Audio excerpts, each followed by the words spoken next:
Good evening, everyone.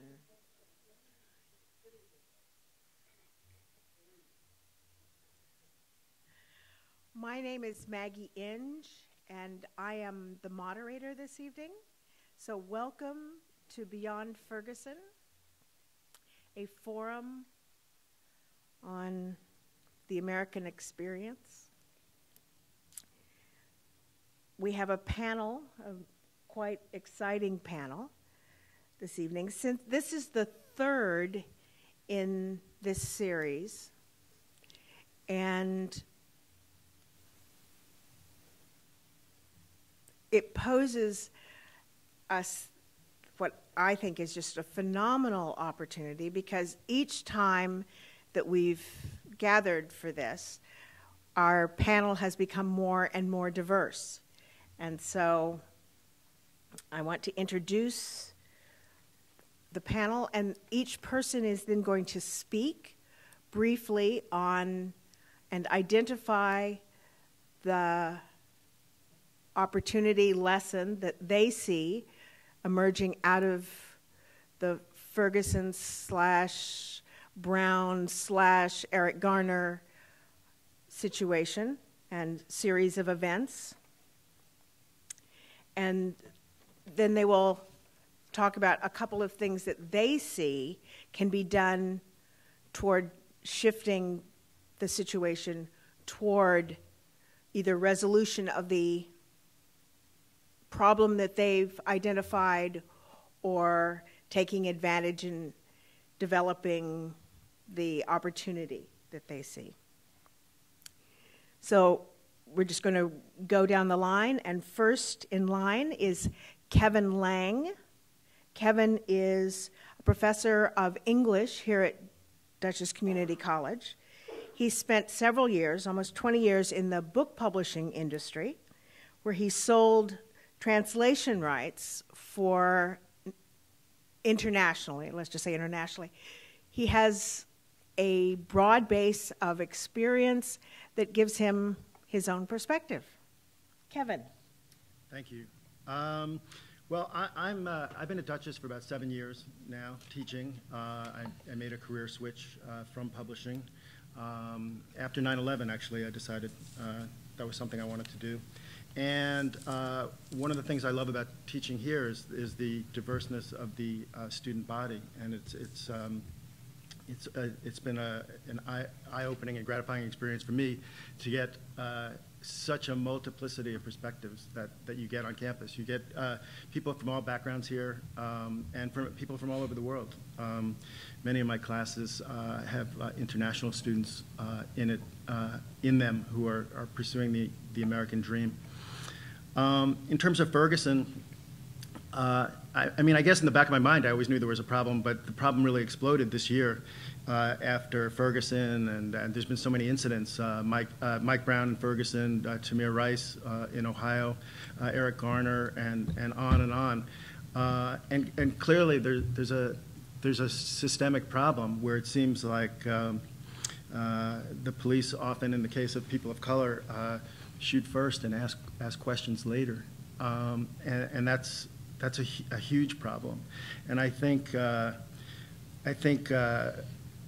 stereotypes have something to do with it. I think just basic misunderstanding. I think the country needs, on a national level, needs to have the kind of discussions that we've been having here at Dutchess for months now. This is the third one. I think the police and the minority community need to really speak to each other. They both have the kind of in some ways demonized each other. So there needs to be much more certainly discussion, and it's clearly a problem, and it needs addressing now. And I think this type of discussion is a step towards that. Thank you. Next up is Carrie Bradley, and Carrie is a liberal arts student, liberal arts and science major. He's a sophomore here at DCC. He's from Rochester, New York, and he's pre-med. He will someday be a surgeon. And Carrie. So I think that there is a big miscommunication, and basically the killings of these African American folks, it basically shows the hatred of the African American man.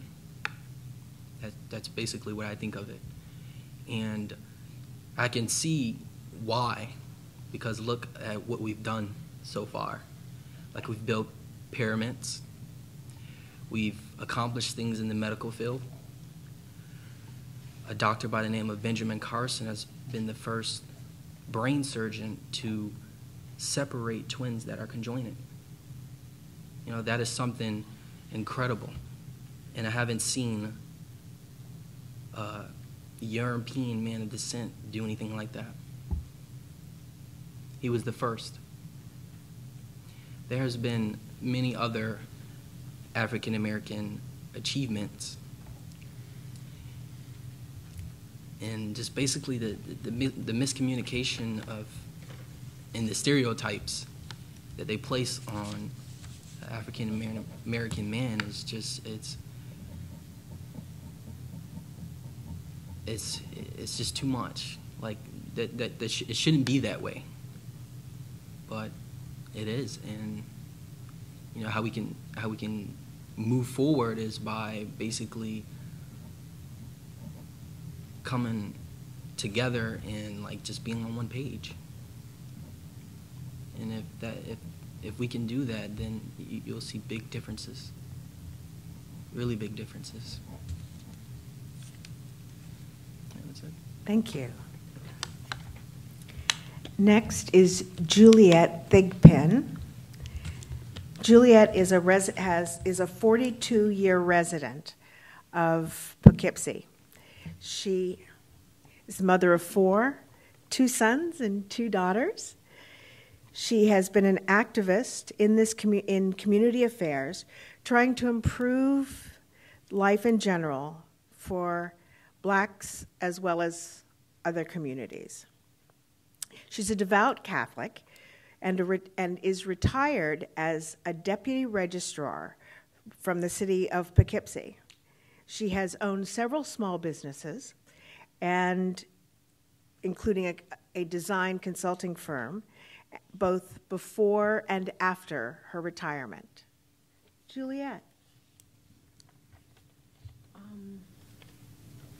This conversation around the violence from the standpoint of the police departments to our youth,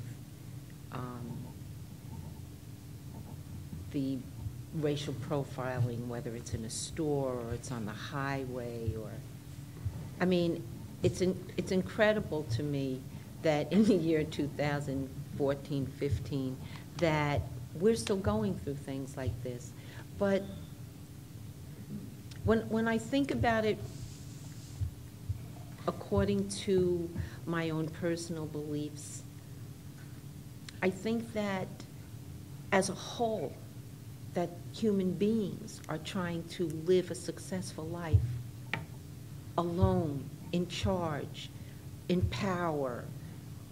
You know, you could go on and on with money, owning houses, owning mega institutions and businesses and all of this. And they're trying to do so without God, who put us all here and put all these things here for us. So that kind of puts me in a kind of a narrow margin, I think, in a way. And yet, all around the world, people are warring with each other and angry with each other based on some supposed religious belief. But how, if you believe in God and you love God, how could you be at war with anyone? Why are you not having conversations in which you're trying to help people, to strengthen their communities, to strengthen their nations, to deal favorably with one another? It just seems absolutely ridiculous to me. So it was difficult for me to say, yes, I will participate in such a conversation, because I just want to say that if we all believed in God and we did our religious and spiritual duty, that things would find a way to work themselves out, but they're not. They're not. And the people that we depend on, like the police department, we depend on them. We pay them a good salary, we you know, and we depend on them. And actually, when we call because something is going on in our family or on the street or in the community or somewhere where there are police, they come to set the peace, you know, and try to keep us safe and all of that. And yet you hear these horror stories about how some kid late at night was at a store, maybe misbehaving, maybe not misbehaving, but at the end of it, this kid is lying dead. And the first thing that I'm sure the parents said was, oh God. So what do we do? How do we work this out? It takes, you know, somebody said it takes a whole village to raise a child, but that's not just an African adage. That's not just some thing that people said. That's really very true, but the whole world is a village. And it takes everybody to participate and make this happen, because otherwise, if you blow it all up, if you war it all up, if you shoot it all up, who's left? Who's in charge?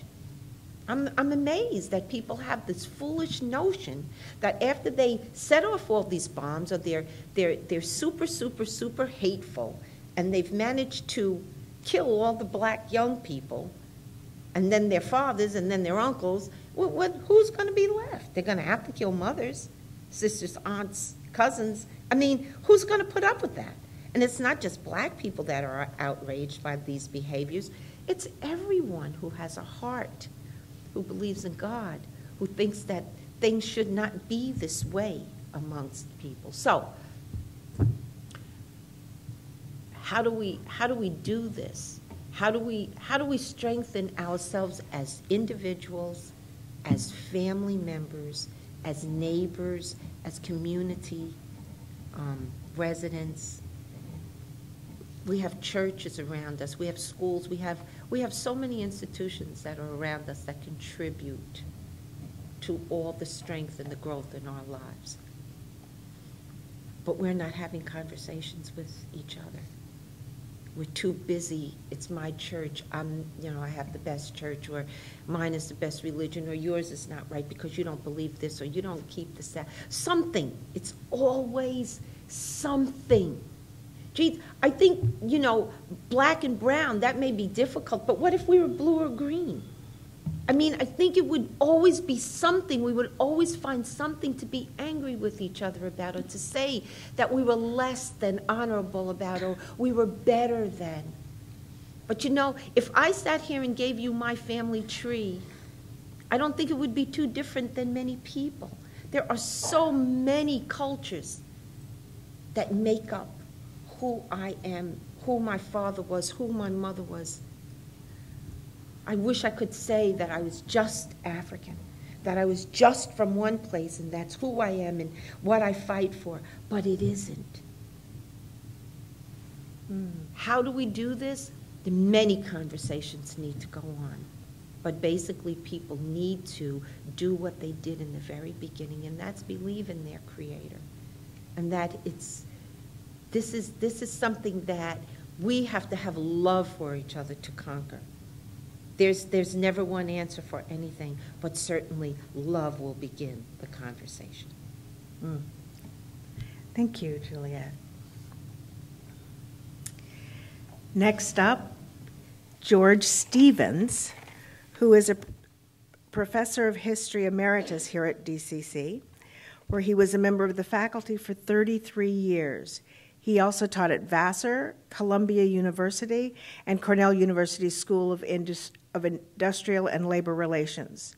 His areas of specialization are African American history, U.S. labor history, and the history of New York City. He's been a resident of the city of Poughkeepsie for more than 30 years. George. Thank you. I came of age, is this microphone working? Mm-hmm. Yes, okay. I came of age in the 1960s, and the 1960s were a magical time when everything seemed possible. There was a feeling, a palpable sense that poverty, discrimination, and injustice could and would be eliminated, that the nation would finally live up to the promise contained in the nation's birth certificate, the Declaration of Independence. And that soaring sense of possibility was best symbolized by the August 1963 March on Washington, when hundreds of thousands of people gathered together, some of them singing the anthem of the civil rights movement, "We Shall Overcome." But they came together to demand equality and justice for all.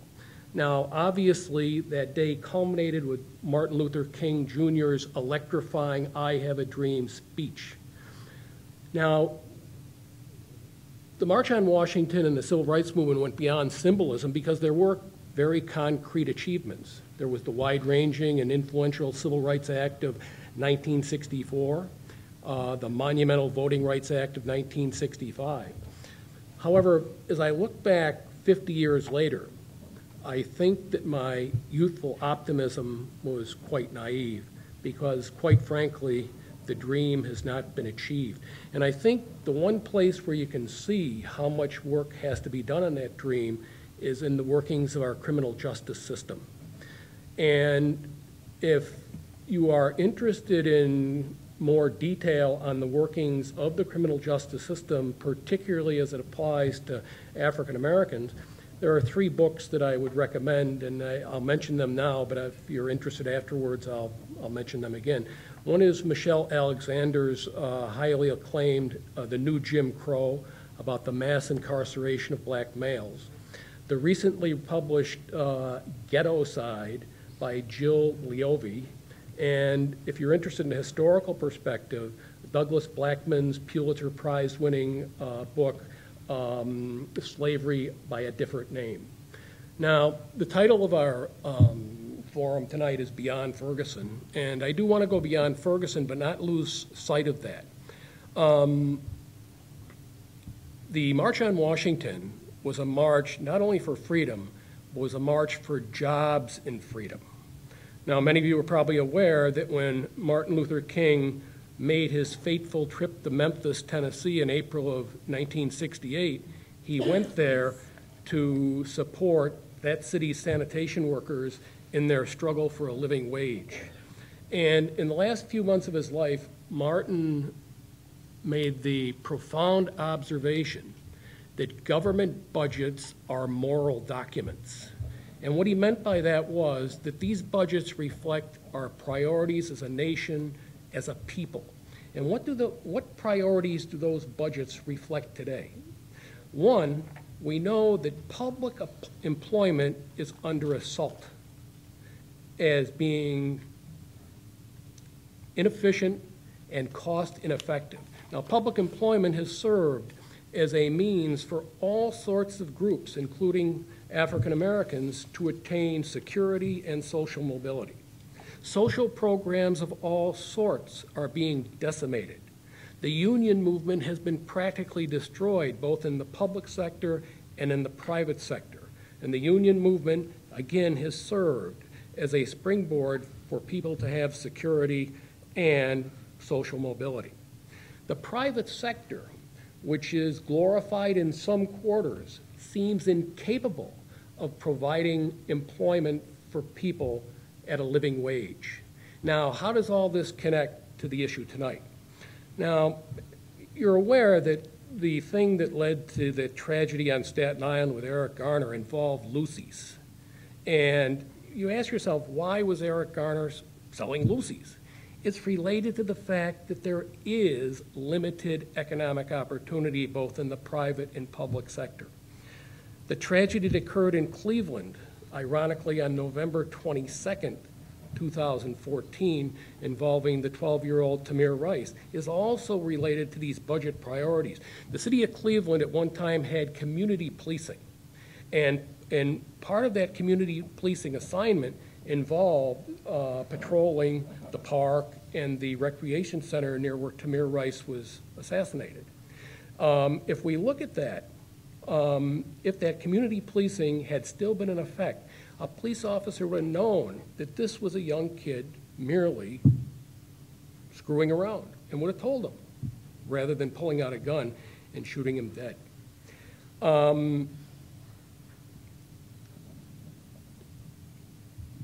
I think what is needed is a mass political movement that will focus on renewing our priorities as a people, changing them from priorities that countenance private splendor but too much public squalor, from priorities that promote unimaginable luxury for the few but anxiety-inducing economic marginalization for the many. We need priorities that provide security, hope, and dignity for all. And it is my hope that the tragic deaths of Michael Brown, Eric Garner, and Tamir Rice, and the cruel and inhumane incarceration of countless others will serve to galvanize a movement to encourage the United States to live up to the true meaning of its creed. We hold these truths to be self-evident, that all people are created equal. Thank you, George. Next up, we have Greer Smith, who is the founder and president of TransArt. For over 20 years, she has been in arts management, and her programming experience is extensive. She's done institutional development, program development, producing, and organizing in many visual mediums. Promoting the understanding of and access to and appreciation for cultural diversity that exists within the African diaspora, as well as individual and community advancement through the arts. She is the producer of the annual Jazz in the Valley Festival. I had the pleasure to be there. How many of you have been to the Jazz Festival? It's an awesome experience. Make sure you're there next year. It takes place in Warrias Park in downtown Poughkeepsie on the waterfront. And as an extension of that program, that amazing weekend, there's an educational component that brings artists, jazz artists, right into the public school system. Her other activities include work on human rights issues, working through NGOs throughout the Southern Diaspora Research Center, and the United Nations Commissions on Sustainable Development. Her career highlights include the producing in broadcast media, Sammy Davis Jr. She worked on the anniversary for HBO. She's done corporate media producing for Nestle, Grumman Aerospace, and Hoffman LaRoche, just to name a few. She is the executive director of the Muse, or was the executive director of the Muse Community Museum of Brooklyn, and is a consultant to Brooklyn's International African Arts Festival. Greer Smith. Thank you. Can you hear me? First, I'd like to thank the committee for doing this. It is very important that this conversation take place in this institution. Our President Barack Obama has come forward, and he has really shined a light on community colleges and their significance. And for this forum to take place here is monumental, and it means a lot, not only to this community, but backs up what our president is doing, and we need to do that as often as we can. As Maggie was saying, my focus throughout my professional life has been transforming communities through art and culture and heritage. One of the things that we saw in Ferguson, it wasn't just Ferguson, but Ferguson was the eye-opener. I mean, the last 6 months of 2014, I don't recall anything like that. You know, my husband, who's older than me, grew up in Texas, in the 40s, and they were still lynching people, and he equates what's happening now to the lynching that was taking place then, and I got that from talking to him. The change that has to happen has to start in the police academy. When people go to the police academy, there's an indoctrination that takes place no matter what color you are, and that has to change. Sensitivity training, commitment to community policing, participation in community-based activities has got to happen there. It would be wonderful if through this institution or through what I do, if something could happen in terms of cultural literacy that would be part of training on the local level, and that could happen. It would be an easy thing to do. So that's something that could happen, because that community policing is wonderful, as you were talking about, but those guys that killed Eric Garner knew him. So knowing him meant nothing. So the systemic racism that exists in this country has got to be eliminated at the root. There was no reason. Yes, he sold Lucy's. He sold them all the time. It wasn't new. They called him by name. And all 6 of them did what they did. So there's something else, that whatever the pathology is, has a serious root, and that's what has to be worked on, and it starts in the academy. The next thing that needs to happen, just as a little PSA, if no one in this room has seen Selma needs to be used as a lesson and a teaching tool whenever. I think the eradication of people of color from the planet that has been going on for so long, trying to eradicate us. We're not going anywhere. They've tried for hundreds and hundreds of years. So seeing Selma re-energized me, because I was ready to fold up my tent. But, you know, I'm here, I'm hanging in, because we all are standing on some serious, serious shoulders, all of us in this room. The other thing that needs to happen is, I know when I went to school, there were civics classes. People don't understand how the community even works. That's something else that needs to come from the academy. We have this wonderful place here. This conversation needs to be led by the folks in this room, but outside of here as well. Because there's a whole lot of folk that I am sure have not come here. But if we can go to somebody's church and in the summer be at somebody's fish fry, we need to have this conversation led by the individuals at this table, in this room.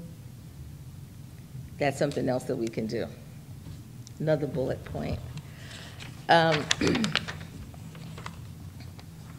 Parents and the social service agencies that exist here.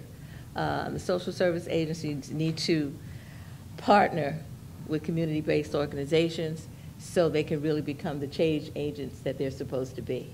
And that's an easy thing to do. But unless we organize and demand these kinds of things, that will not happen.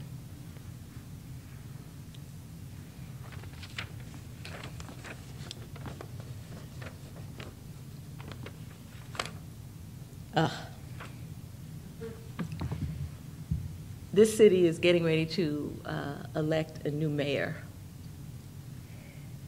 The mayor of the city of Poughkeepsie,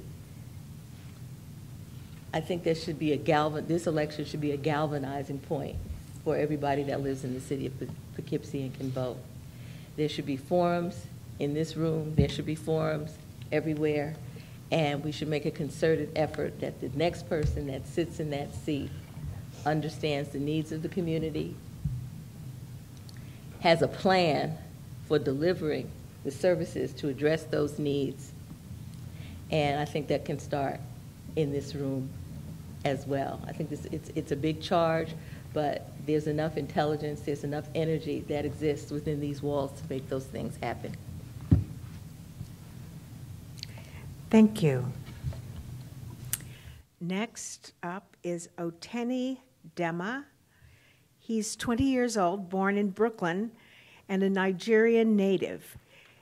He completed his high school education in Brooklyn and then attended Shaw University, a private college down in North Carolina. He transferred to Dutchess Community College in 2013. He is a graduating student with an associate's in liberal arts and humanities. He plans to become a business administration major once he transfers for his bachelor's. He considers himself privileged to have joined many student activity clubs and programs, including serving on the campus activities board.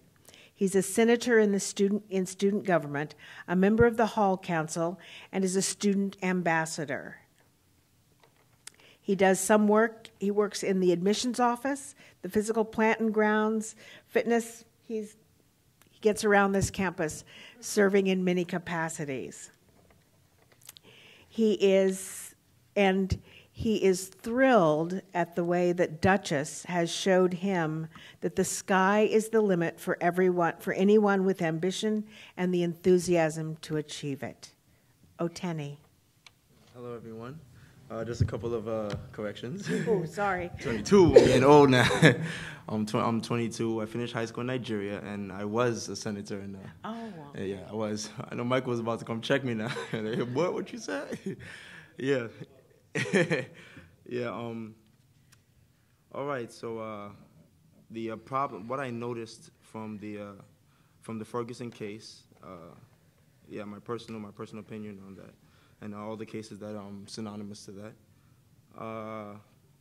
I noticed that there is my personal opinion is that there is a climax result, that this is we're reaching a climax result of a long-term deficit that has affected colored people ever since we were brought to this country. That's basically what I see. Because in case I said this in the last discussion, that in case there's anybody that's any colored people or anybody at all that's wondering why we're in this situation at all, why we picked, or is it just by coincidence that there's a lot of black people that are being shot down? It's not a coincidence that this is a long-term effect. We've forgotten a lot, and now we're in a stage where we are vulnerable to this stuff. That's just the fact of it all. You can't pick an Asian and shoot down. You see the way Asians would react if this was happening to them. So that's what I'm trying to, I'd like to come to a common ground and then work my way from there. So that's the bottom line. Solution, if someone was to ask me what deficits we are, to be more technical, I would say self-identity, self-history. The only history we know is from one perspective, and it's only to slavery, not beforehand, while most other races know their history long before 200 years ago or so, when as much as we know ours. And self-knowledge, knowledge of self, like, typical thing, little things like our genetic, just like everything about us is different, not better. I don't believe any races are better. And there's a Dr. Sebi that I listened to who I took his quote, and he said, black and white, not better or worse. We are not better than any white man or Chinese, no. We just happen to be different. That difference has never been treated by any religion or philosophy. There is a difference that needs to be understood. So I've heard a couple of people at the panel say, at the end of the day, we're all different races, we need to come together, which is true. But for that to happen, we are the only race that have this much of a deficit in the first place. We need to regain ourselves from that deficit. That's a long-term solution to what's going on. We need to solve that first before we can all come together. Because right now, people are trying to come together when we don't know ourselves. We're the only ones coming through this issue. We're the only ones falling into these stereotypes because that's why. We need to come to that understanding before we can move forward together as one. That's the bottom line. And then I feel that's a root, along with all the other solutions I'm hearing. But that's a typical long-term solution for me. I used an analogy last time of a big tree blocking a road. You have a car and there's a big tree, and we're looking for a way to cut the tree out. Right now, a lot of the solutions I'm hearing or that I've heard since especially the last discussion was we're just merely cutting off branches, branches that grow back, leaves that grow back. Why won't you take a saw that's going to cut the tree from the bottom? That big saw is this deficit we're in. That big tree is a result of the deficit. And now we're reaching the climax because look at the things that are happening right under our noses. Yeah, so that's about it. Yeah. Thank you. Next up is Stephanie Roberg Lopez.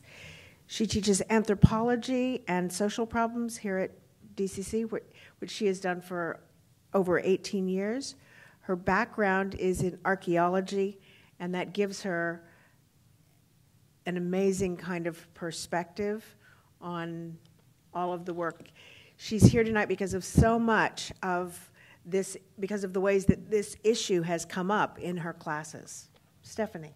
Thank you. I study what it means to be a human being, and that's what I try to teach. In terms of the depth and breadth of what it means to be human, we know since very early times, since the beginning of history, and people could actually start speaking to us, that we are not a nice mammal. All the way back to the Egyptians, people basically sorted themselves out. There's an old Mideastern saying, I against my brother and I against my cousin, my brother, my cousin, and I against the world. And it's a very unfortunate situation that it is very typical of all human groups across the globe to have these sort of onion skin layers of allegiance. You can see times when external threat creates unity. I think we were unified as a society after September 11th for maybe like 48 hours, perhaps. There are movies like, oh gosh, Independence Day, when aliens attack and the humans are fighting and shooting down the ships, and they aren't looking at the guy next to him with a bazooka saying, are you Chinese? They're like, are you human? Yes!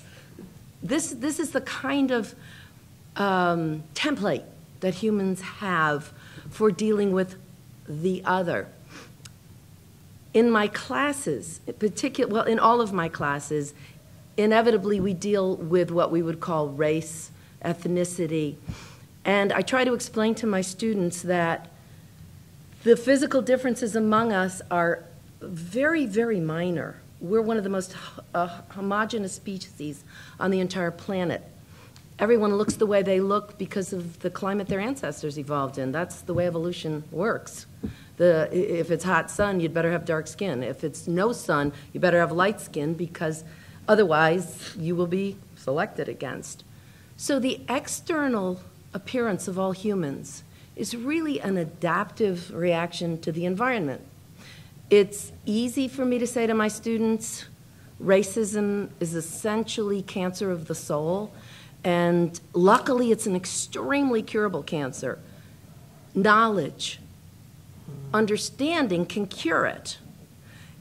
Having said that, in especially my social problems classes, as recently as last semester, where I say you can say anything you want short of insulting another person in the class, we still get to this place, for example, discussing Ferguson and social problems, where a lot of my white students get their back up immediately and don't want to be held responsible. They want to immediately adopt that surefire defense of dehumanizing the other, the way we did in World War II, pictures of Japanese people with little round glasses and buck teeth, and pictures of Germans looking like, I don't know, the Terminator or whatever. You dehumanize the other, and then you can treat them differently. In the extreme, you can kill them. It's okay, because they're not quite us.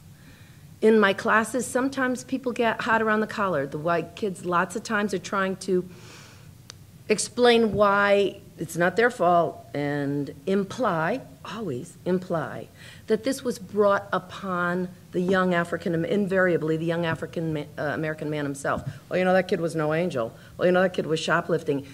And then I have to respond with, the last time I checked, the penalty in the United States for shoplifting wasn't to be gunned down in the street and left there for 4.5 hours. It gets very hot under the collar, it gets testy, it's got to be said. And interestingly, I think sometimes being said by me, an old white lady, brings the conversations into a sort of a hot zone. Solutions, we have to get back to the core of the us versus the other. We are privileged to have Dean Carol Stevens here, who wrote her dissertation on why all the black kids sit in the same table in the cafeteria. There is a fear of the unknown. All humans fear the unknown, and we don't know each other. If we don't know each other, we substitute the lack of knowledge with a stereotype. And a stereotype leads to comfort because you're self-created, I know you, which is usually completely wrong, allows a certain set of behaviors that we all abhor. Solutions. There are, in my mind, some very concrete solutions.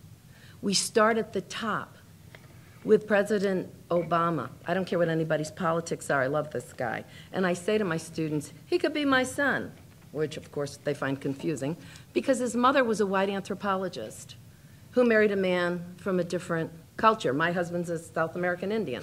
So he could have been my son, although I'm not quite that old. And his unflappable dignity, self-respect, and refusal to get sucked into the muck, which I think there's a whole group of people who find that absolutely infuriating, to me is the shining light on the hill. A person who will not sacrifice dignity and honor in the heat of the moment. So I think that's a beginning. I look at many African-American nominees. As we speak, there's, I believe, an African-American woman who's been nominated for, I think, Attorney General. She needs to be confirmed. Faces, Eric Holder. People have to begin to listen to voices that are African-American and that become familiar. See faces that are beginning to represent something familiar. I agree with that. I understand that. I know that. You're not that different. Maybe we're us. At Dutchess, we need some African-American and more Hispanic professors. There's a lot of reasons why we don't have them, but one of the reasons is I don't think we pay enough money to these new people. There are the gifted, in my experience on hiring committees, the gifted potential professors of color who come here get wooed away by other folks. We need to have that presence. We need to have that, I know you. A person who looks like that, who sounds like that, taught me really important things. So as an anthropologist, for me, it's the us versus the other, and you are unknown to me. You are strange, so I'm afraid of you. So I'm going to substitute knowledge with fear. And when I substitute knowledge with fear, I impose upon fear a lack of common humanity. And if you're not like me, you're less than me. And if you're less than me, it's okay for me to kill you. It sounds a little bit strange, but there is a domino effect that allows us to behave in less than a way that human beings are capable of behaving. I think there's very concrete steps we can take to change everybody from the other to all of us. Thank you. We're now going to open up this conversation to all of you. And if anyone has questions for anyone on the panel and or for the panel in general. Yes. If you could, as you speak, if you could stand up and we'll get a mic to you so that everyone in the room can hear what you have to say.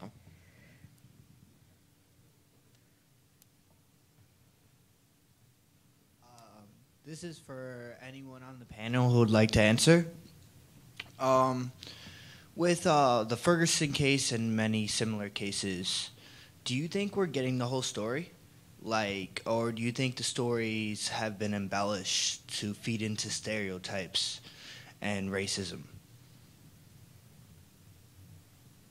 Anyone want to take that? I'll tackle it for first. I come from the media by some measures, spent many years in television news. And while the search for immediate, for the latest headline and the scoop have now created a time where everything gets covered, I think that what's happened is that it was big news for a couple of weeks. And now some other things have happened and it's disappeared.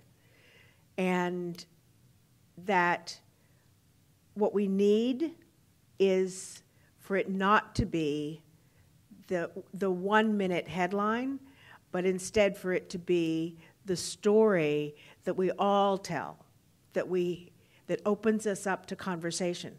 As several people have said in one way or another, I would say that what we need to be doing is talking, so that we really do open up this line of communication and begin to eliminate the other and the other. Anyone else? Greer. Your question was, do you think it's been embellished to feed into whatever? I think as we go forward, the world has changed. Technology has changed it because we have so many ways to get information. It then, particularly for a young person and a student, it then becomes incumbent upon the individual to go to where they trust to get information. There are a couple of men before your time, I'm older than you, that people would go to for news, and they knew. If there's a guy named Walter Cronkite, if he said it, it was so. If Edward R. Murrow said it, it was so. And then coming forward, there was the first black anchor on network news, Max Robinson. If Max said it, it was so. On 60 Minutes, if Ed Bradley said it, it was so, because we trusted them. So for you, you have to go to who you trust and also get your news from other places. If it's news is business. If it's on CBS, ABC, or NBC, or Fox, it's a business. So you have to look at other places to get news and other people. So everybody that was at CNN that was any good now works for Al Jazeera America. That's a place to go for news. And you should be doing that, in your classes and talking about that because they're there and the news is there. There's also a comedian, an activist by the name of Dick Gregory, who always said, the first story, the first time you hear it, that's the truth. They haven't had time to clean it up. And I've seen that myself watching some things that happen. You get the first, whatever they do first, they don't have time to go back into the newsroom, as Maggie can tell you, and clean it up. Whatever you hear first is more than likely the truth. But for yourself, look at other news outlets, and then you can compare notes and say, this is good. I believe that. Thank you very much. Anyone else? Oteni. Yeah. That's a very good question, first of all, and I don't think you've taken a standpoint. You have an open mind too. It could go either way, right? Well, I definitely disagree with all the shootings and violence against youth, not just African American, but other races as well. All right. So, truth is, we can't. If we just break it down to that question. What do you think?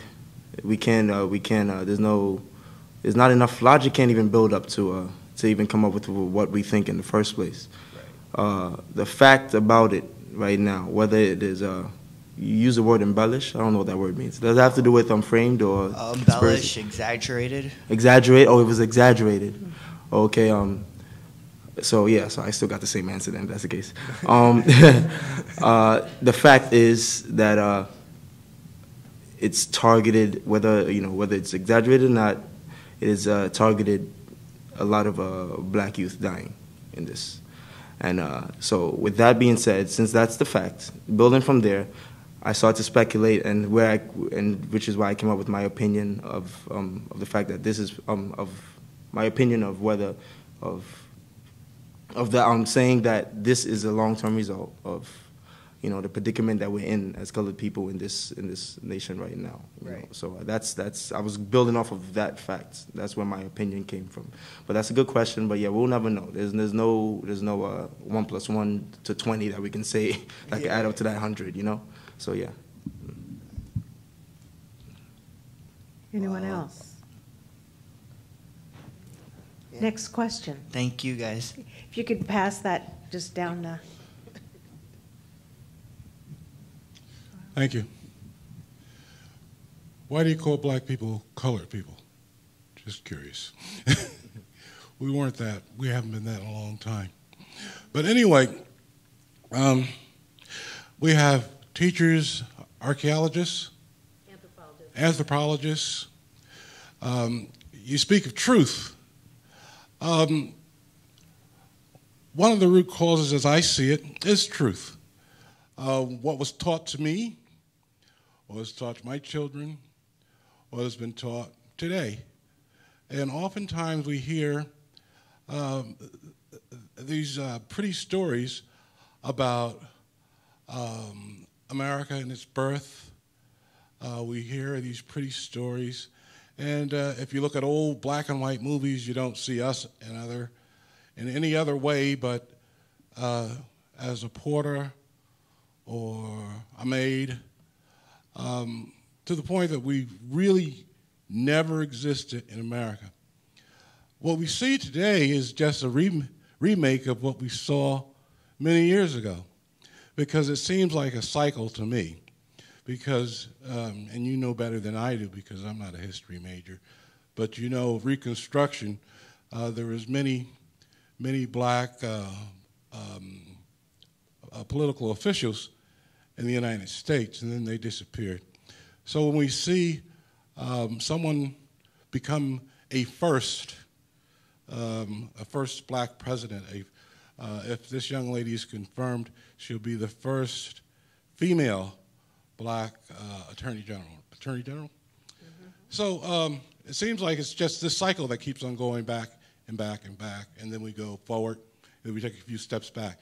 Do you believe if we actually told the truth to, I mean the real truth, not the myths, that we might be a little bit better off than we are today? Do you understand what I'm saying? What I'm saying? If who told the truth? Which truth? The educators, America, the people that run this country. I'm a little confused about which truth. You tell me, I'll tell the kids. Count on it. Okay. I'm just trying to pinpoint. We don't always get the whole truth. We, as a people, have done more than what we've been taught. George Washington Carver did more than make peanut butter. He was a great scientist. And and what the young man was saying earlier, they gloss over, or educators gloss over a lot of that early on. So it makes the African American feel that their worth is about that much, not that much. Okay, so things like that. You understand what I'm saying? Yes. No, I got you now. It's not this mysterious they telling the truth. It's not somebody else. I think what we should, the takeaway from this resurgence of activity is it is our responsibility.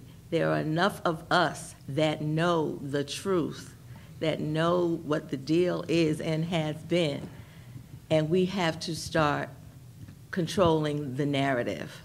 And we have not controlled the narrative. We have left it up to everyone else. We could take the Hudson Valley, we could take the mid-Hudson Valley, Poughkeepsie, Kingston, we go down to Newburgh and come back. When you look and see institutionally, other than the black church, there are no black institutions here.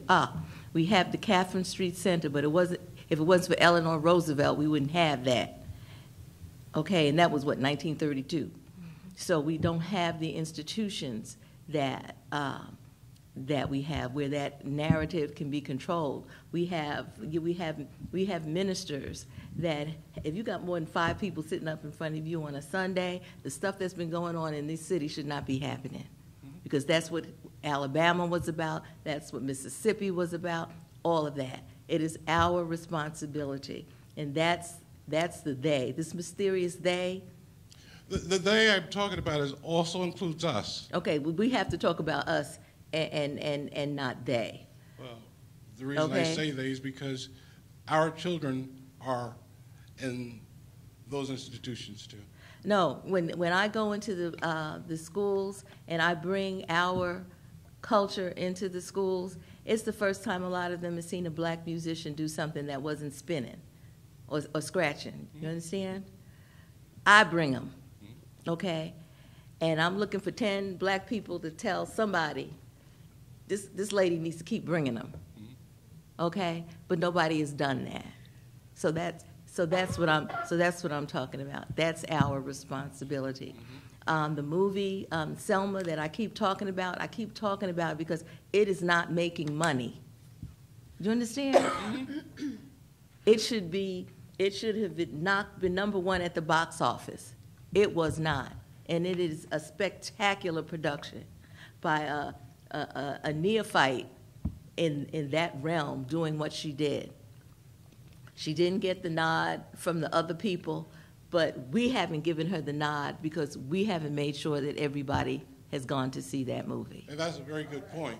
That is a very good point because I personally don't subscribe to any of the academies or any of those other things because it's historically been a lopsided academy anyway. So I never really subscribed to it anyway. I mean, we have Essence Awards and all kinds of other things. But for Miss DuVernay, for ultimately the movie to be acknowledged, what did it do? Direct itself? It was, I cannot tell you how wonderful this movie is. And my movie going has gotten very political. I don't go all the time. And I agree that everyone should look at Selma. For me, it was a review because I lived through all that. Okay, and it was a good review for me. And unless we begin to be the walking, talking arbiters of our history, it is not going to be told. It is everybody's responsibility to be that historian. Very true. Carmen. Hello. Good evening. If you could stand, please. Stand up. Another problem that I see, and I think that's with us, is that we have become complacent. Most of us think we're comfortable in our skin, and all these things are happening, so we don't react. I'm saying we don't react to it. And I see that as a problem. No matter how insignificant it is to vote for people, or vote for, people into office, if like local voting, they don't do it. We don't get out there and vote, and it makes such a big difference in our lives. That's very important. So I'm just saying for people to get out and vote, no matter how small or how insignificant you think it is, get out there and vote. I think I would like to comment on this. Go ahead. In the sense that, when I was a kid going to school, and I went to Catholic school, of course, you learned the history of the United States. You felt as though you'd done something wrong and that this was your punishment for it. I never questioned it, but I certainly never felt good about it. And that was just across the board in school. But when I got home from school, my mother, who was a stay-at-home mother, filled the life of my sister and my brothers and I with stories of her life, where she came from, where my grandmother came. We just had so much of history lessons once we got home.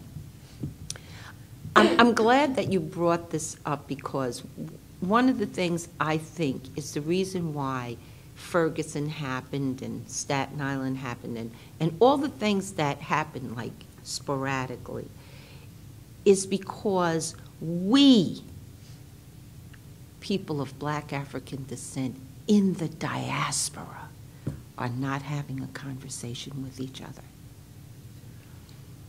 The problem of the contract was put out on us from the day that the Emancipation Proclamation was signed, there was a contract put on everybody.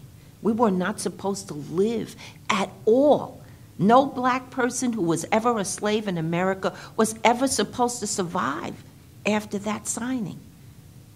Now, how those other people slid through and what they did and beat our well, oh well. But today, that one of our kids, can you imagine? In this new millennium, a kid goes out, whether he has a hoodie on or not, or whether he's robbing something from a corner store, a bodega, or not, or whatever he's doing out there, that the end result is that he's shot down dead like a wild, mad dog in the street? How is that possible when we have college professors, a president of the United States, no less? I mean, come on, you can't go better than that in America. So how did this all happen? We don't know who we are. We keep running out of our own neighborhoods, tearing up and moving someplace else because we think something else is better. We get a good job. We don't get a tie on, because then you start talking greasy to those who are coming behind you. Do I want to say that we deserve this? No, I don't think that anybody deserves to be dunned for the rest of their lives because of the color of their skin, or because somebody brought me over here from somewhere and said that I was an animal and built a country on my free labor. And then when I was supposedly freed, tried to get me, kill me, annihilate me, but there was some good-hearted people, wonderful people, who didn't happen to be people that were black. So the story, the time goes, you know how fast years go by, and we find ourselves here and this mess is happening. The huge red flag went up during that time with the Jim Crow business. So when are we going to talk to each other? Because the bottom line is my mother was raised in Harlem during the 20s. My mother came from St. Croix in the Virgin Islands.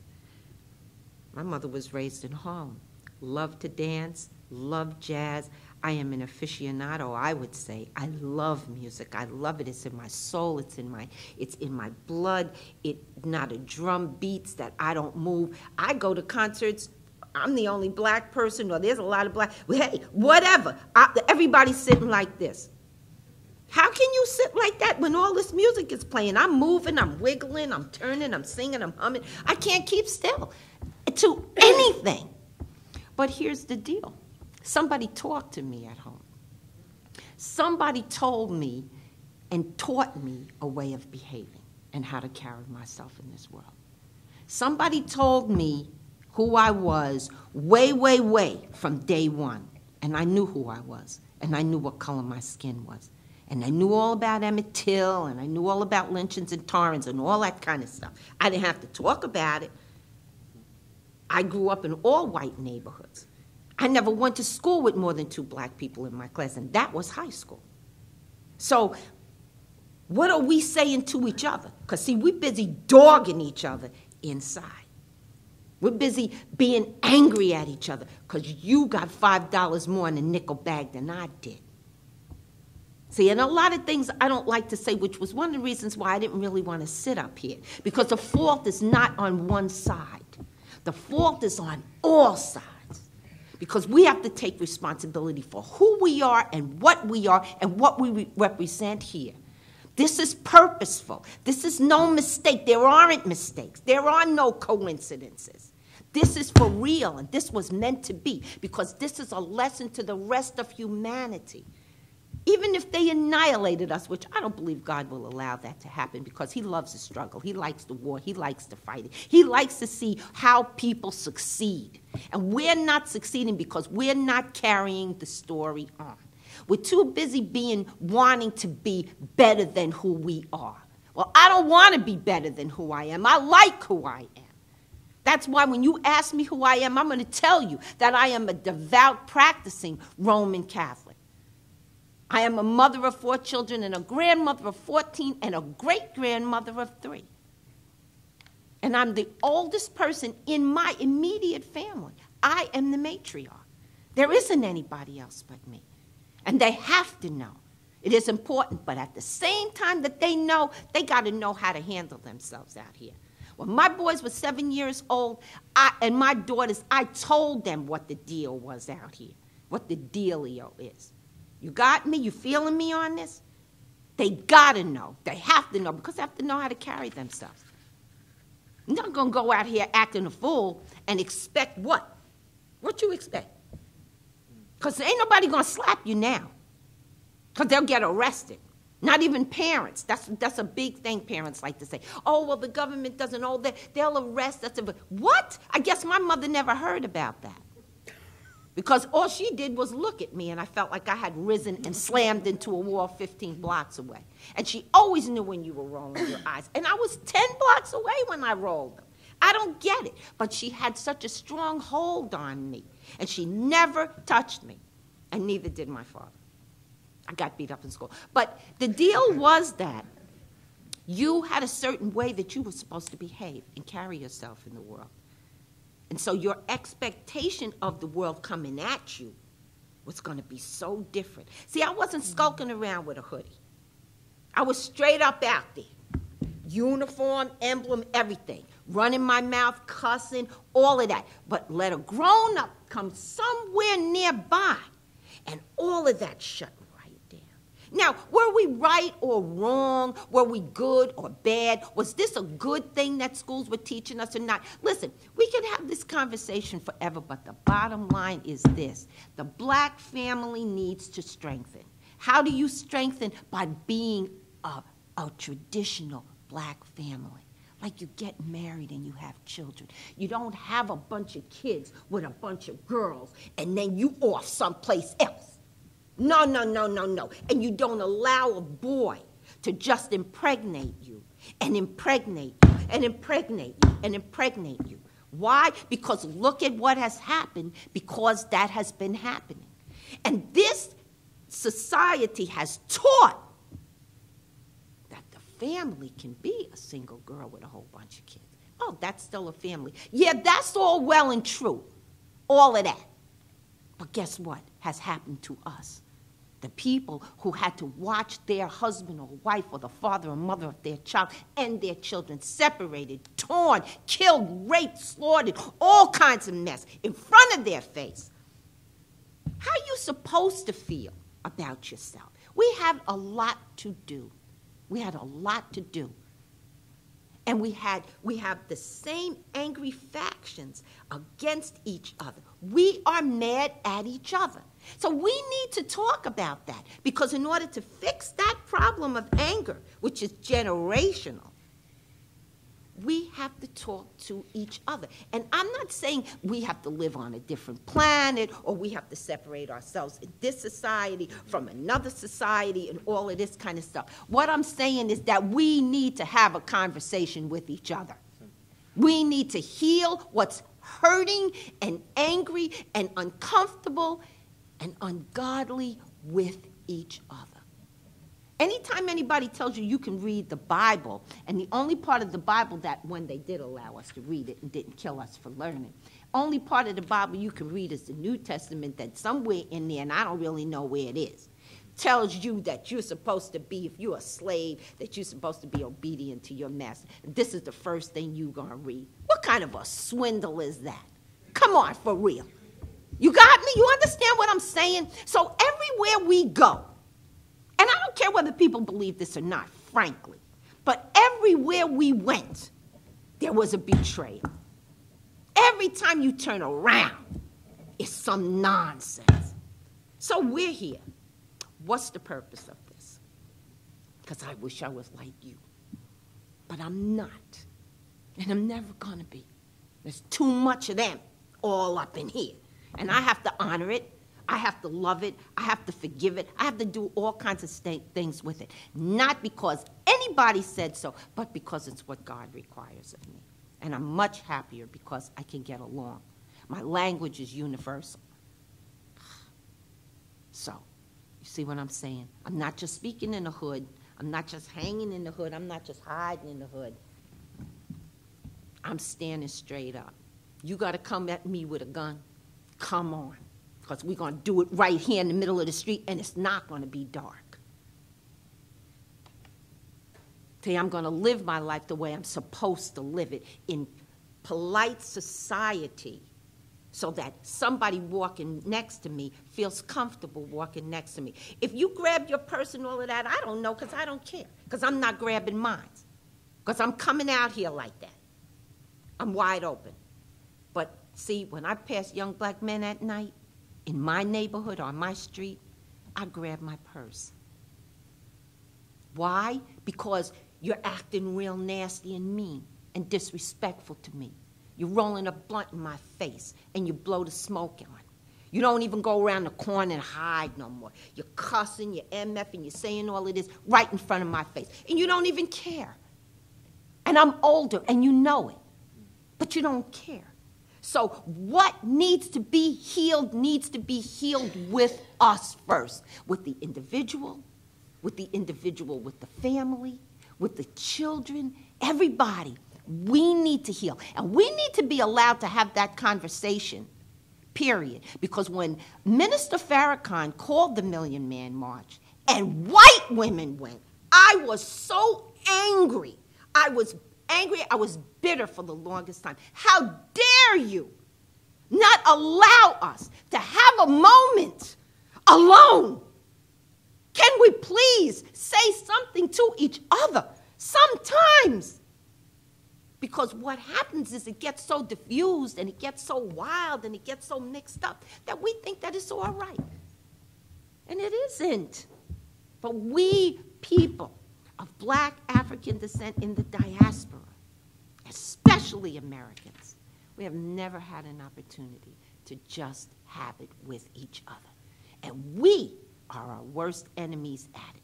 So what would I say for the future to help solve and heal some of this is that we need to allow each other to have our say and to bring whatever means we need to in terms of mediation to the fore so that we can get this done, so we can sit at the table with all the others and help to heal and solve the problems of the rest of the world.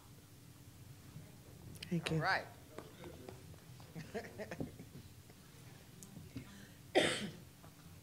Anyone else? Does anybody else here have a comment? There's someone back there. Okay. 2 questions in the back. Richard. Come and get this microphone, boy.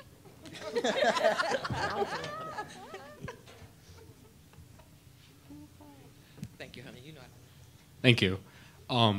As mentioned by the board, the 1960s was a period of great hope, and consequently we accomplished incredible sociopolitical change with things like the Voting Act of 1965 being one of the manifestations of this phenomena. However, in today's society, it could be argued that we've degraded into something along the lines of a society of apathy. When you look at the lines of voter participation in things like presidential elections, let's not even talk about congressional or, God forbid, local elections, or grassroots political movements like Occupy Wall Street rising, then falling, then fading into obscurity within the passage of a couple months, never really accomplishing any political change.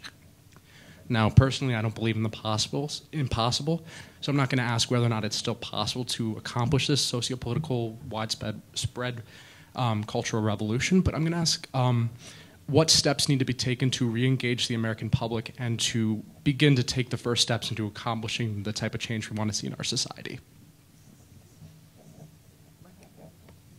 Anyone?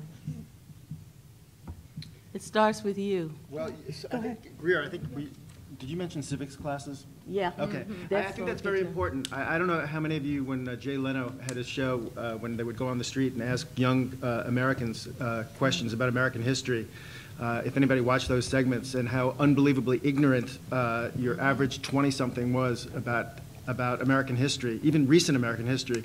And I know on Bill O'Reilly's show, he's got a young guy who does the same thing, goes out and asks questions, and it's staggering how ignorant the average 20-something is about things that happened in the 70s or 60s. So, you know, we lament the fact that many of these people don't vote, but if they did vote, that might be scarier. Now you're just the uniformed electorate. Don't say that. So, you know, there's a huge problem, and I think just as an educator, you know, I ask questions about current events, and I think, honestly, to answer your question, what would engage people more is if Kim Kardashian did a voter registration drive. Then maybe people would be, you know, compelled to act, because they certainly know much more about her and her sisters than they do about anything that's going on in the government. And that's what I sort of meant. I wasn't being flip when I said it starts with you. For you to ask that question, it's a profound and wonderful question, and behind that you have information. A lot of people didn't even notice. One of the things about this technological age that we live in, the senses are assaulted. There is so much stuff coming at us all the time. We don't know how to process it. We can't separate it. But the stuff that gets through, we then have to take that. So some of that got through to you, and just like it got through to you, it got through to some other folks, and that's why history is so important. And as educators, the educators in the room, we have to find a way. There's an African proverb that you don't know where you're going till you know where you've been. A lot of the stuff that we're talking about, we have to do. One of the things about Occupy Wall Street is they were trying to do something without having, they're trying to have an organic approach to a movement and moving it forward. One of the things that is happening with all of the hands up, don't shoot, and the die-ins and that kind of thing. They're trying to have this organic approach, so there's no leadership, so there's no one to put a bullet on, you know, a target on somebody's back and shoot them. In theory, you know, that has some merit, but in the practical, you got to have, somebody's got to lead the charge. Somebody's got to craft the message and have folks to then help bring it forward. What was significant, well, I keep bringing up this movie, what was so significant that happened around the march in Selma and subsequently everything else that followed, there were mythology. We love Martin, and Martin was wonderful. We have lifted him into this mythological thing. He did not do this by himself. There was stuff that was happening before. Martin was 26 when he got his first church. But before that, there was a woman by the name of Amelia Boynton who was at the State of the Union, who's 103 years old. She had started that whole piece in Selma. And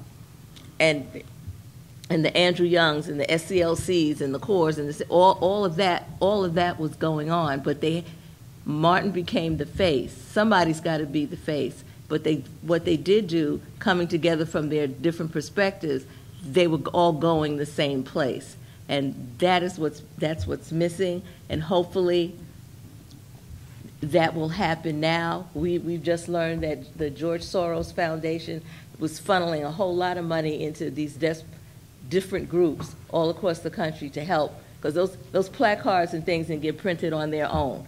Somebody paid for that, and that's the kind of work that we look to the Academy for people like you to find out this information, and to stand up in a group and say, this is what's been happening, this is what's happening. Let's take this, you know, to the next level. So when I say it starts with you, it starts with you.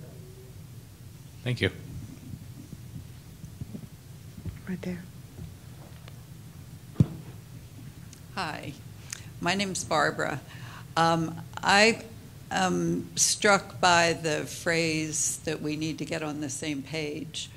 And I think that happens a lot by telling our stories. What Julia did is so powerful, and we need to do more of that with each other in mixed company, not just, I think consciousness-raising groups were a good thing, and we need to expand what that means in our community.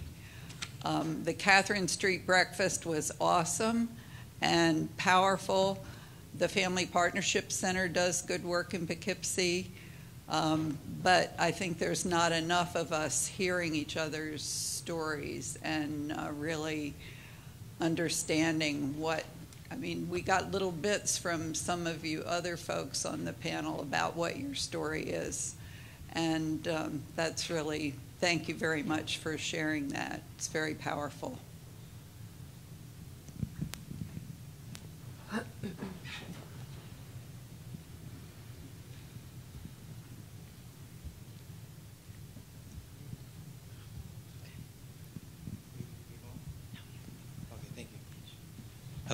Hello, everyone. Hello. All right. I forgot my question. Please put your mic up to your mouth. Okay. Thank you. I forgot my question, but I should remember. Let me stand up. I like what you guys were saying when I came. I came in like an hour late, but I agree with the person who said you have to believe. I mean, you have to look into everything yourself, and you have to do everything for self. I don't, like, growing up, someone said that if Kim Kardashian, you said that was funny, but that's really serious.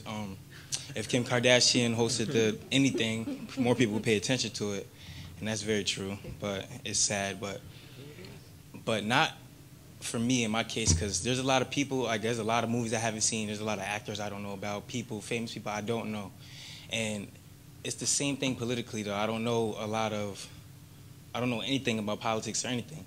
So as a person who doesn't know anything about either, it starts, like you said, that goes back to my first thing. It starts with you. It starts with you taking an interest in what's going on in your life.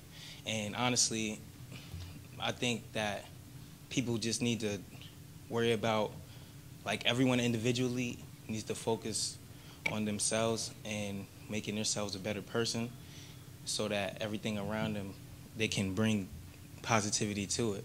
And like growing up, my mom, she never brought that into me, because she never brought politics and all that stuff up to me. You know, she let me do whatever. She let me do anything I wanted to do. Mostly play games. That's what she did for me. She never put that into my mind. She never told me any history about anything, and it never was like that, you know. And I think that a lot of other kids can relate to that. And honestly, I just think that we just need to talk more. Everyone needs to communicate way more and encourage people to get involved in what's going on in the world. Honestly, that's how I feel about everything. And I appreciate all of you guys talking. A question for you guys is, how do you feel about what I just said? Oh, Tenny. I support you 100%.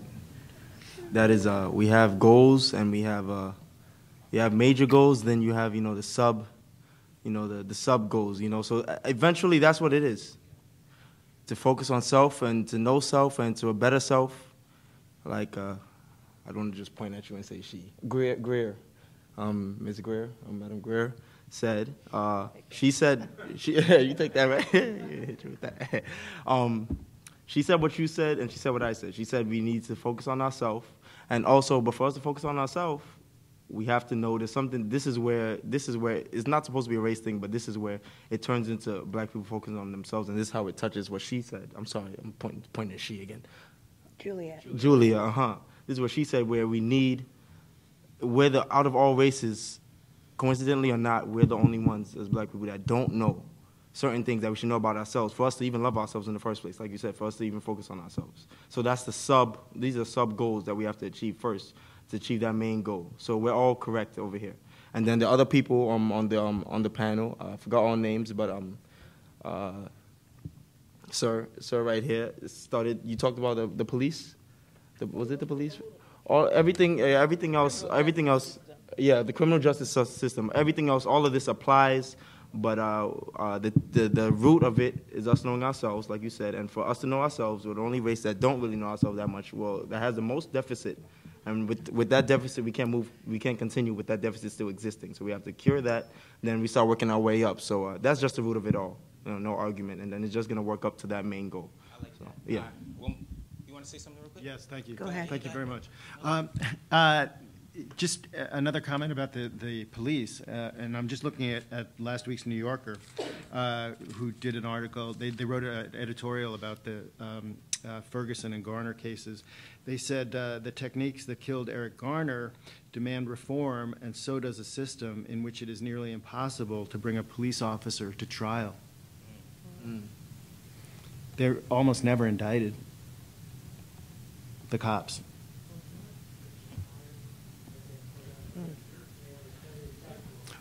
Well, but they never bring them up. They never bring them up for charges. They always dismiss them. That's what happened with Garner, and that's what happened in Ferguson. Yeah, that sucks because it's like they get so much responsibility, and that's why it goes back to what I was saying before with loving yourself.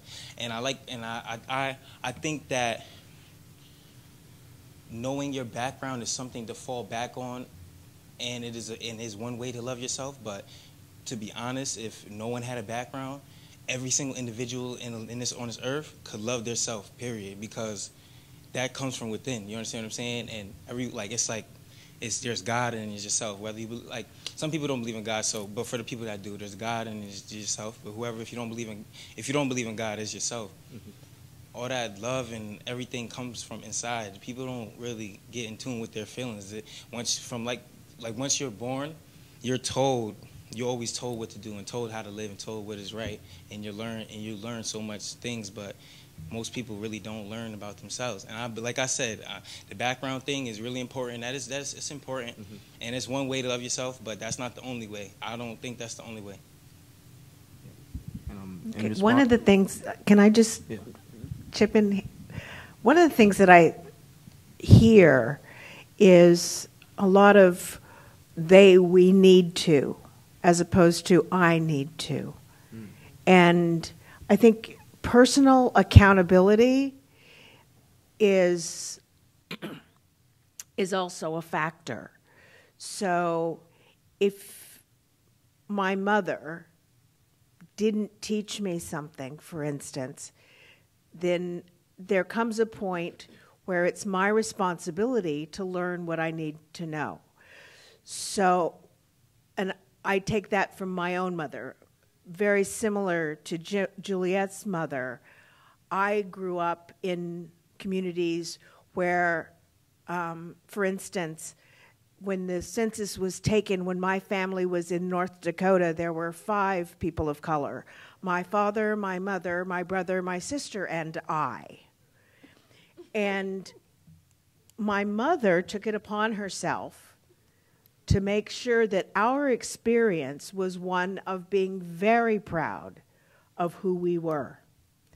And so it did not matter what happened out in the community. We knew who we were. And she didn't do that for any reason other than she needed to feel that herself. And so she took it upon herself to make sure that she was that she was fully cognizant of things that mattered to her. She gave us such a good education that I subsequently taught a course in Black history without ever having taken a course in Black history. And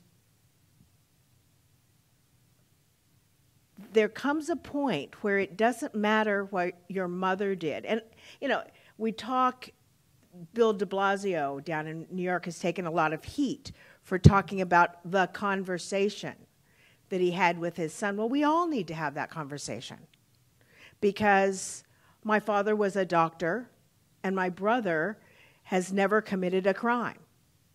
That does not mean that they have not both had police guns in their face at various times in their life. I have lived a goodly number of years, multiple decades, and I cannot remember a single year in which I did not have a personal encounter with direct and overt racism, whether it was something that did not happen because they did not want to hire or work with someone of color, or shopping in a store and being followed around. It's part of the experience. And we need to talk about what that experience means and what it is. And we need to take responsibility for seeing to it that people understand and that we share our humanity, that we share our humanity. And part of that is our history. Part of it is who we are as an individual. Part of it is who we are as a community. And we can't absolve ourselves from responsibility by saying they didn't tell me in the news or they didn't teach me in school. We need, as individuals, people, all of us, no matter what our backgrounds are, we need to take responsibility for who we are and what we know and move on and move together for those things that require our humanity and bring us together and do those things that culturally we want to keep separate. That's okay too. It's actually, more valuable. It's more valuable for the Italians to have Italian American Day and whoever have whatever day, and we all have that, and also have what we have together. I always call it the pot at the pot of gold at the end of the rainbow that is humanity. And then secondly and secondarily, I want to call attention to this brochure, which is out here. This is the first event on the schedule for Black History Month here at Dutchess Community College, and there's an entire schedule and curriculum of very exciting and informative events, many of which address some of the stuff that we're talking about here tonight. Anyone else want to comment? I'd like to George. a point made by Kevin, and that's the difficulty of bringing a police officer to trial. Now, in the criminal justice system, the police and the district attorney work hand in glove. And a solution that's been suggested to make sure that police are brought to trial, in every police shooting, a special prosecutor should be appointed who is not directly involved with the police. However, that might seem to be something simple and commonsensical, but nonetheless, in order to do that, political activism is necessary. Any progress that has been made in the United States by any group has entailed significant struggle. And looking at it historically, the end of slavery was only brought about by a great and terrible civil war that cost more than 700,000 lives. Working people's right to organize was paid for with blood and lives when employers would hire private armies or deputize the local National Guard to do their work. And talking about the civil rights movement, now you can look at the accomplishments. I tried at the beginning to talk about the feel-good moment that the March on Washington created, but never forget that any progress that was made was paid for with lives and blood. Medgar Evers was killed, the field director of the NAACP in Mississippi, as he came home from a meeting with his wife and children waiting there on the back porch. 4 young girls died at the 16th Street Baptist Church in Birmingham, Alabama, during the height of the demonstrations in that city. Viola Liuzzo and Jimmy Lee Jackson died during the march on Selma, or from Selma to Montgomery. And finally, all right, the dreamer himself died on April 4th, 1968 in Memphis, Tennessee. So even though it's wonderful to talk about things that can be accomplished, nothing has ever been granted in the United States without ceaseless and persistent struggle. And I don't know, because of all the distractions of social media, with the temptations of consumer society, if people are willing to put themselves on the line to make that sacrifice. But unless they are, no progress will come. Amen. But there are glimmers of hope. I think that the Occupy Wall Street movement was a brief glimmer of hope, but wasn't sustained. But our political leaders are now becoming involved in realizing the depths of the problems that besmirch the United States today. I think the President's most recent State of the Union address began to speak to those issues. I think the fast food workers and the retail workers who are demanding something approaching a living wage are a glimmer of hope. Now, there is change out there, and in the great words of Sam Cooke, change is going to come. Now, who would have guessed after the complacent, conformist 1950s that the 1960s would be right on its heels? Today, there's something gestating, and change is going to come, but people have to be willing to be persistent and constantly assail the powers that be if that change is going to take place. Even something as commonsensical and seemingly simplistic as appointing a special prosecutor in cases involving police shooting. It's not just, it's more than just going out to vote, even though the vote should never be discounted or demeaned. You have to be able to go out and actively engage in these issues if the change is going to take place. And that's the lesson. People do vote, and when they vote, that's the end of it, but it's not. Voting is just the beginning. There's no accountability for the people that we pull the lever for, and that's what has to happen.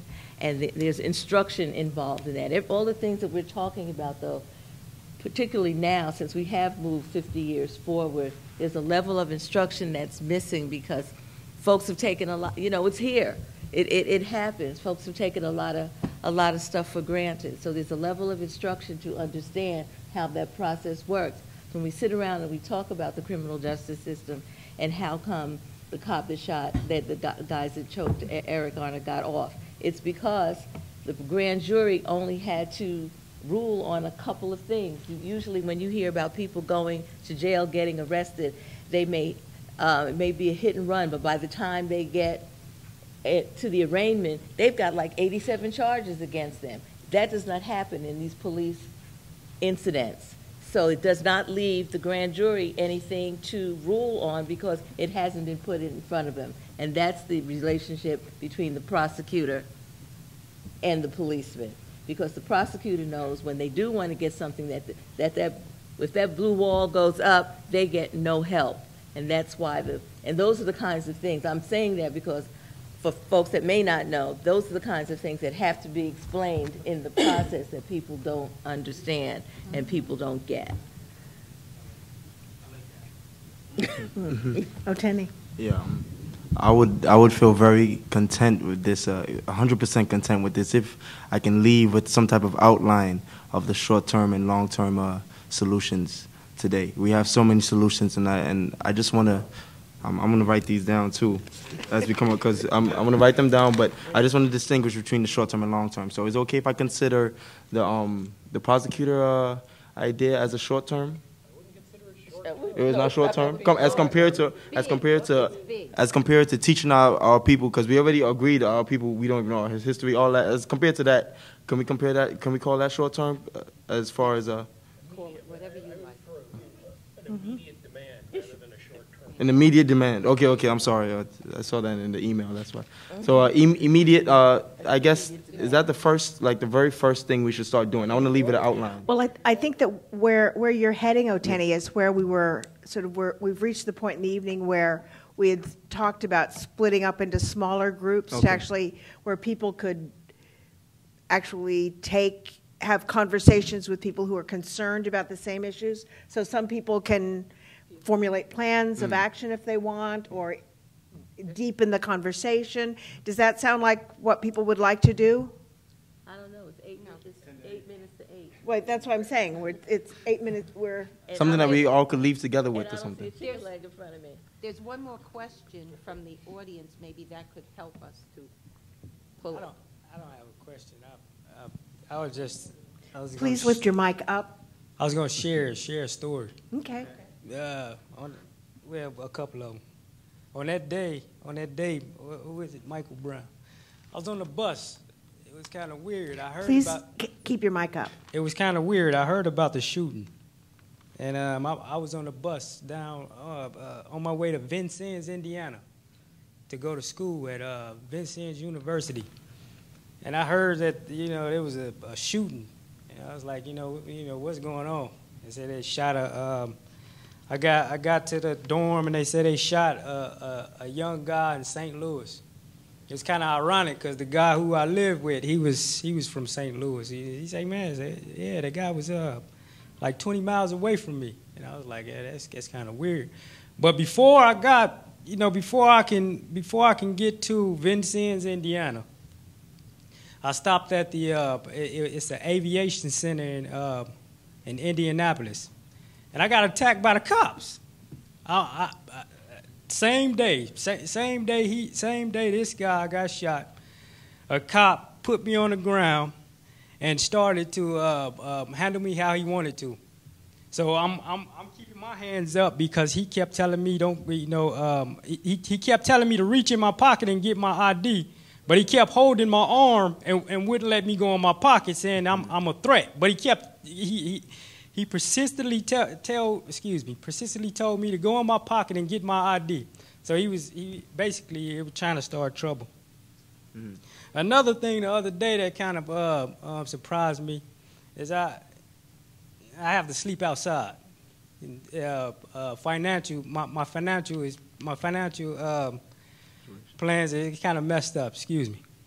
So it got real cold. It was a state of emergency. So I walked in the hospital and I told them, it's cold outside. So I slept in the hospital. I spoke to one, and let me sleep in the hospital to keep my feet warm. And I woke up, and the lady, she said, what are you doing here? I was like, well, I want to keep my feet warm, so I didn't want to stay outside tonight. And I was like, well, I know it's a blizzard, right, outside. She was like, you have to get out. How you have to get out the hospital. And I was like, well, I don't think you're right, so could I see a higher up, an administrator, a higher administrator? And she was like, yeah. So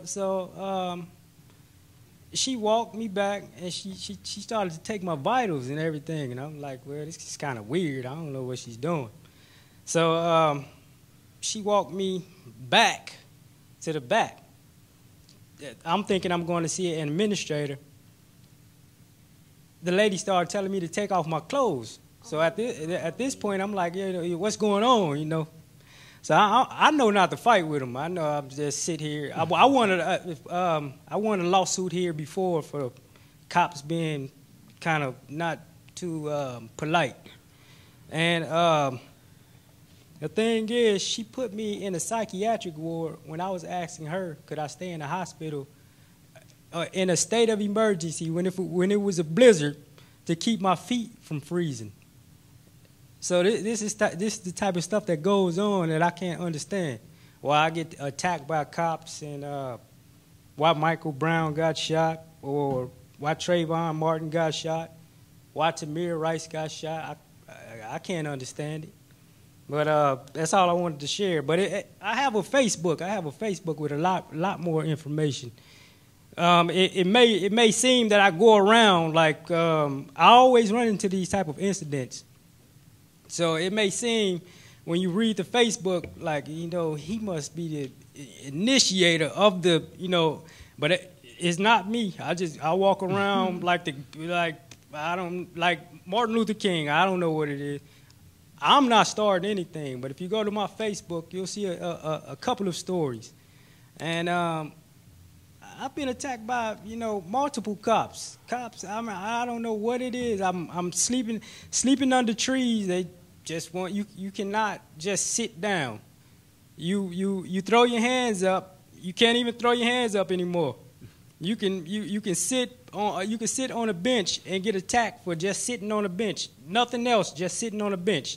They won't leave you alone. I don't know. Me personally, I don't know what to do with cops.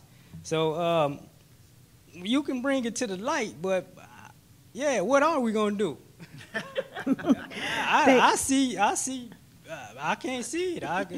They're just shooting them. I mean, you're looking at the face right here that has been attacked so many times, and me giving the benefit of the doubt. I gave the benefit of the doubt too many times. I said, well, maybe this cop knew it was going to be cold today, and he wanted me to go, he wanted to put me in the jail to keep me from freezing. But no, I took myself to this hospital the other day and told them that my feet was freezing. And that I just wanted to, you know, sit in here so my feet won't freeze. So it makes no sense. You know, it makes no sense at all. I can't figure it out. So it couldn't have been that the cop just wanted me to not freeze.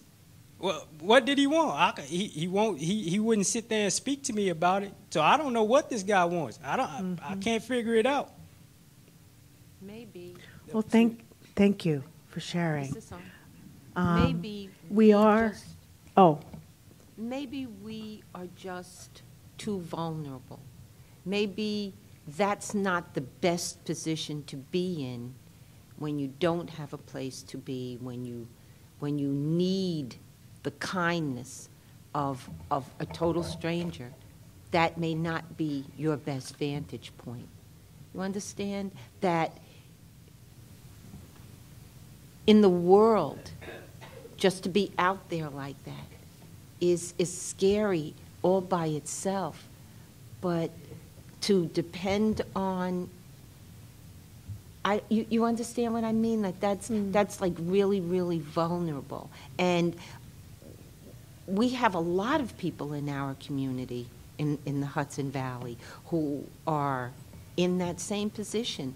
And we're scrambling around trying to have some solution for them, shelters and this and that, when we have communities and boarded up houses and houses that belong to the city government. And we, as the people who live here and understand this vulnerability so great, you understand we're not strong, so we can't buy the property, we can't fix it, we can't put people to work, and we can't give them a place to live, and we can't.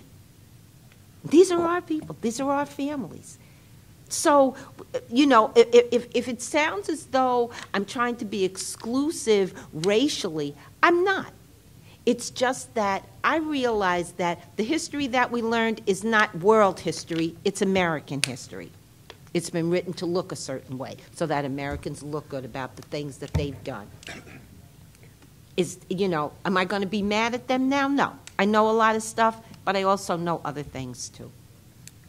Okay, so you know, it's just that we really do have a power in our hands that we do not use, and that's knowledge, and that we should share it so that the people who are coming behind us are stronger and not so vulnerable. Thank you. It's 8 o'clock. And just to sum up some of the things that have been discussed, we talked, some of the primary themes that were covered this evening is that we need to have a conversation about controlling the narrative, that we need to look at more effective ways of generating community economic support for minority businesses, and both by minorities and minority support of other businesses. We need to get out the vote. We need to have conversations within the Black community that lead to healing. And then we need to have communities between the various racial communities that equally generate healing. And that no matter what people hope for, there is a level of civil disobedience that has been the primary generator of every social change since human beings started working together. And that education plays a critical role in this. And then, although it's last, it is certainly not least, but we need to be very clear and deliberate in working on and developing changes in the relationship between our communities and the police. I think those are all the basic themes that I got. Thank you that were covered. Thank you to the panelists whose candor and has been amazing. Thank you all for coming, and good night.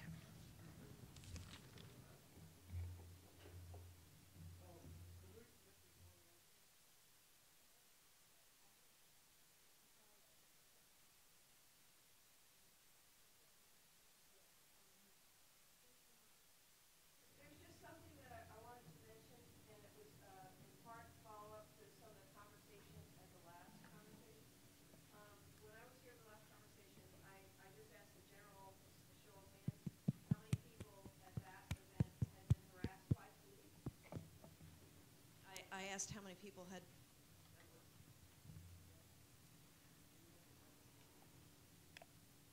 So half the people in the audience raised their hand, and to me that was an indication that, well, it was just part of the truth telling. You know, just a moment of people telling the truth. Yeah, that they had been harassed within the last year. But at any rate, there's 2 events happening at the Bardavon in February, and several of us here have been part of planning those, and they're continuing the conversations, not unlike we're doing here. The first event is a one-man play written and performed by Leland Gant called Rhapsody in Black on February 6th. The second is an amazing film called Through a Lens Darkly. It's Black history and Black life is seen through the eyes of Black photographers, and a documentary about Black photography and history. And at these 2 events, we're trying to do a little bit more than have a film or have an event for Black history. We're trying to keep a conversation going and get a community-wide conversation going. So there are going to be panel discussions after both of these events. And we've also invited, as a response to that conversation about how many people here have been harassed by the police, Legal Services of the Hudson Valley has agreed to show up at both of these events. They're going to have a table at both of these events, so if people want to come up to that table and talk to them about the services that they offer free legal services for people who can't afford legal protection. We've also invited Hudson River Healthcare to be part of the conversation, because I think a lot of this stuff is about community mental health. And the Dutchess County Arts Council, Arts Mid-Hudson, is also going to be there. So I just want to make that announcement because it was a response to some of the conversation last time. And these conversations are continuing. And so much of this, you know, all of us have had dark periods in our lives. And I was just remembering through a lot of our conversation tonight a definition of empowerment. And it was a definition I read in the last month or so. And it was just that empowerment is a setting of a goal and identifying steps to get to that goal. And I feel like that's something that is part of this conversation, and every one of us can figure out what those goals are. And I'd like to see more conversation about what the local needs are and how we can help each other right here, because we're all together here. So that's it. I'm going to pass these out, and maybe we'll see each other at these events as well. Ladies and gentlemen, I'd just like to say on Through the Lens Darkly, which will be shown on February the 20th, our own Camilo Rojas will be one of the panelists after the film, and I think that you would enjoy it. Thomas Allen was the director of the film, also directed, produced and directed the 12 Disciples of Nelson Mandela that we had here at a Black History Forum about 7 or 8 years ago. He's a very talented young man. So thank you very much.